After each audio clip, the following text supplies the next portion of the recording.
This video is on resilience. Let's dive right in. Hey, what's up? Welcome. I'm Dr. TJ, a Harvard-trained surgeon and a motivational speaker. In this channel, it is all about you.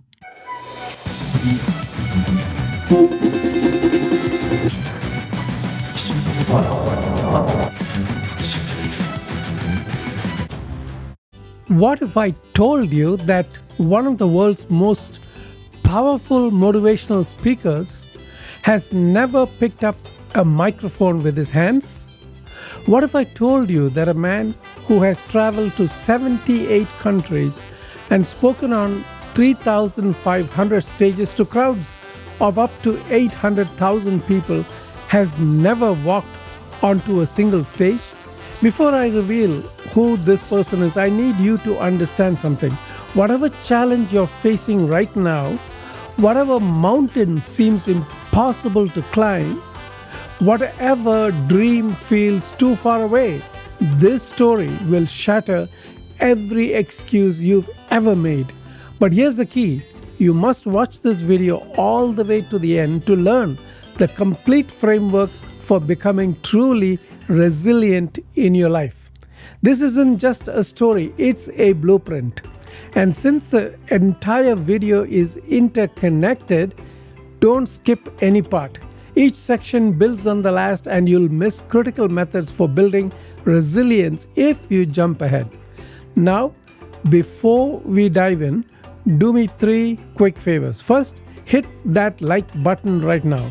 It helps this life-transforming message to reach more people who desperately need to hear it. Second, subscribe and turn on notifications so you never miss our future videos that could change your life. Third, drop a comment right now telling me which part of the world you are watching from. I want to know where in the world life transformation is taking place. Are you in New York, Mumbai, Tokyo? Let me know. Alright, let's begin. Stay with me for the next several minutes because by the end of this video, you'll have a completely new definition of what it means to be resilient. Melbourne, Australia, December 4th, 1982, a young couple, Serbian immigrants named Dusanka and Borislav, were about to become parents for the first time. They'd done everything right. The pregnancy had been completely normal. No complications, no warning signs, no family history of genetic disorders. They were excited, prepared, ready for their baby boy to arrive. The delivery went smoothly, but when the doctors pulled the baby out, there was silence. Not the good kind of silence, the terrifying kind. The father ran into the hallway and vomited. The mother refused to look at her newborn son. She wouldn't hold him. Instead, she and her husband left the hospital, leaving their baby behind. Why? What could possibly cause parents to react this way to their own child? The son was born with tetra syndrome, a rare condition that occurs in only 1 in 71,000 births. Their baby boy had no arms, no legs, just a torso, a head, and 2 tiny feet, one with only 2 toes. But here's the thing, and this is crucial, except for his missing limbs, he was completely healthy, sharp mind, working organs, full of life. His parents returned the next day. They picked him up. They held him, they named him, and they made a decision that would change millions of lives. They would raise him without limits. As he grew, this little boy learned to adapt in ways that seemed impossible. He figured out how to write using 2 toes on his left foot. He learned to type on a computer using the heel and toe method, eventually reaching 43 words per minute, which is actually above average. He learned to throw tennis balls, play drums, comb his hair, brush his teeth, answer the phone, and even shave. His parents enrolled him in a mainstream school, and he became one of the first physically disabled students integrated into the regular education system in Victoria, Australia. He had siblings, Michelle and Aaron, who treated him normally. Things seemed to be working. But beneath the surface, a storm was brewing. School became a nightmare. The other kids didn't see adaptation, they didn't see resilience. They saw someone different, someone they could target. The bullying was relentless day after day. Words that cut deeper than any physical wound. He became a walking target for every cruel joke, every whispered insult, every pitying stare that made him feel like a burden rather than a blessing. At night, he would pray desperately, God, please give me arms and legs. Please make me normal. He even gave God an ultimatum. If you don't answer my prayer, I won't praise you. But the arms and legs never came. At age 8, he began contemplating suicide. Let that sink in. 8 years old, a child who should be dreaming about toys and games and adventures was instead wondering if life was worth living. At age 10, he decided to act on those thoughts. He tried to drown himself in the bathtub. He actually went through it. He filled the tub, he positioned himself, he prepared to end his life. But something stopped him. In that moment, in that bathtub, he thought about his parents. He thought about the pain it would cost them. He realized that his death wouldn't end their burden. It would create an infinitely greater one. His absence would hurt them more than his presence ever could. He pulled himself up, but pulling himself out of the bathtub didn't pull him out of the depression. The next few years were dark. He felt purposeless, hopeless. He kept asking, why? Why was I born this way? What possible reason could there be? Then came the turning point. His mother showed him a newspaper article about a man dealing with a severe disability. Reading that article, he realized something profound. He wasn't alone. Others were struggling too.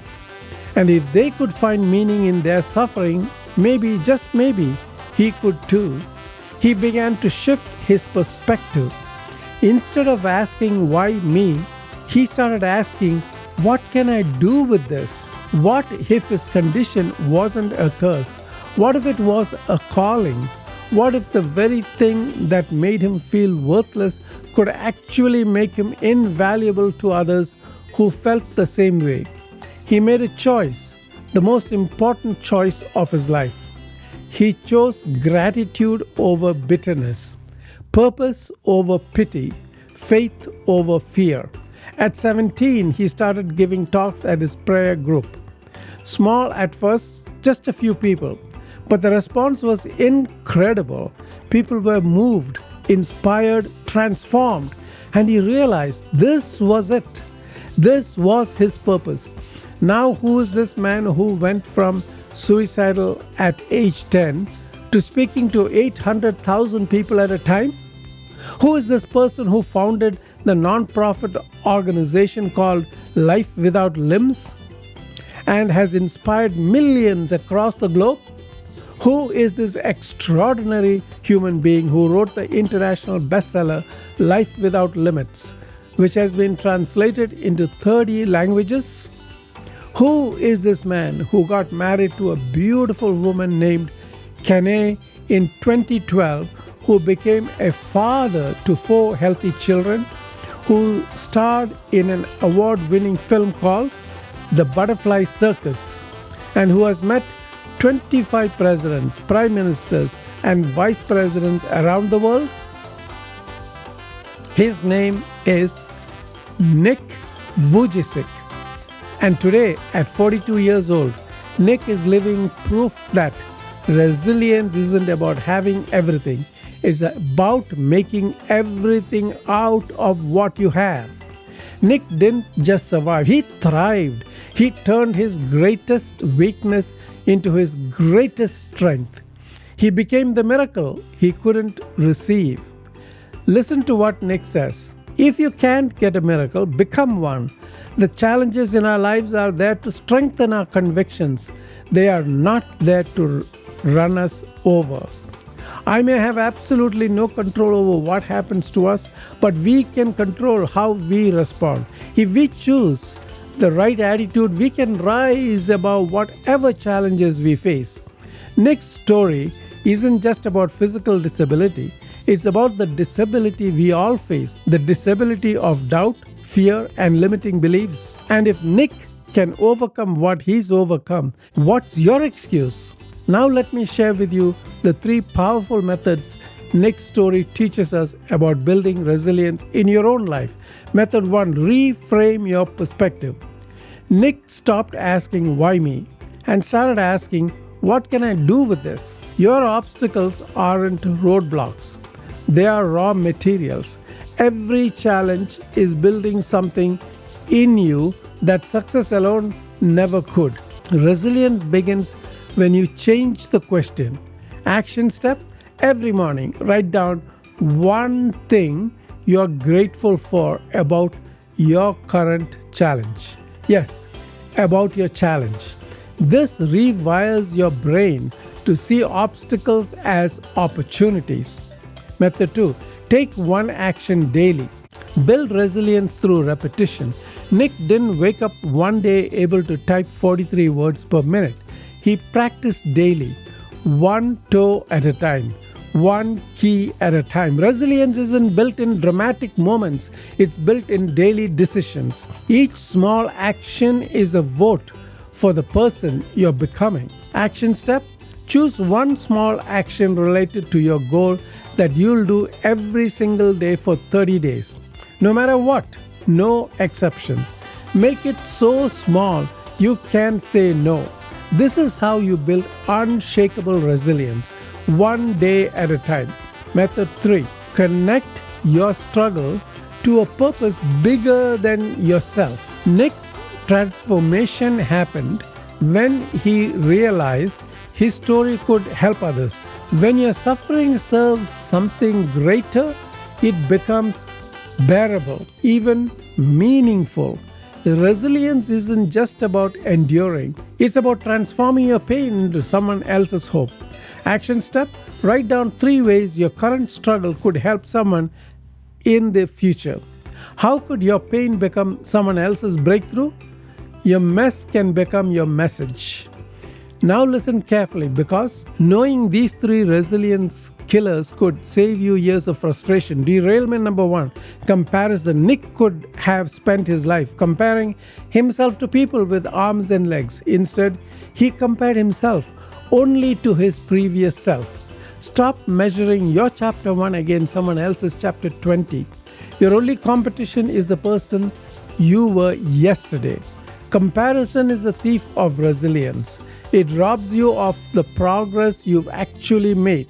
Derailment number 2, waiting for perfect conditions. Nick didn't wait for a cure before living his life. He didn't wait to feel ready before speaking to crowds. He didn't wait for everything to be figured out before starting. Resilient people act before they feel ready. They build the plane on the way down. If you wait for perfect conditions, you'll be waiting forever. Start messy, start scared, just start. Derailment number 3, isolation. Nick's turning point came when his mother showed him he wasn't alone. When you face challenges in isolation, they grow. When you face them in community, they shrink. Don't suffer alone. Share your struggle. Find your people. Resilience is rarely a solo journey. It's built in connection with others who understand your fight. Alright, here's your challenge. And I want you to commit to this right now. The 30-day resilience reset. For the next 30 days, every morning, write down one thing you are grateful for about your current challenge. Number two, every day take one small action toward your goal, no matter how small. Number three, every evening reflect on how your struggle could help someone else in the future.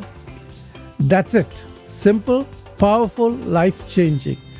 Drop a comment below right now telling me I'm in for the 30-day challenge and share what challenge you're facing. Let's build a community of resilient people right here, right now.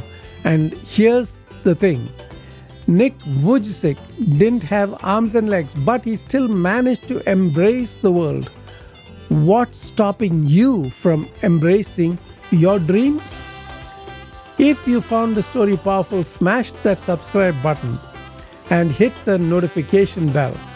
Share this video with someone who needs to hear this today, because resilience isn't just about bouncing back, it's about bouncing forward. Remember Nick's words, I love my life because I've seen my purpose. Now go find yours. Build your resilience. One day, one choice, one action at a time. You've got this, and I believe in you.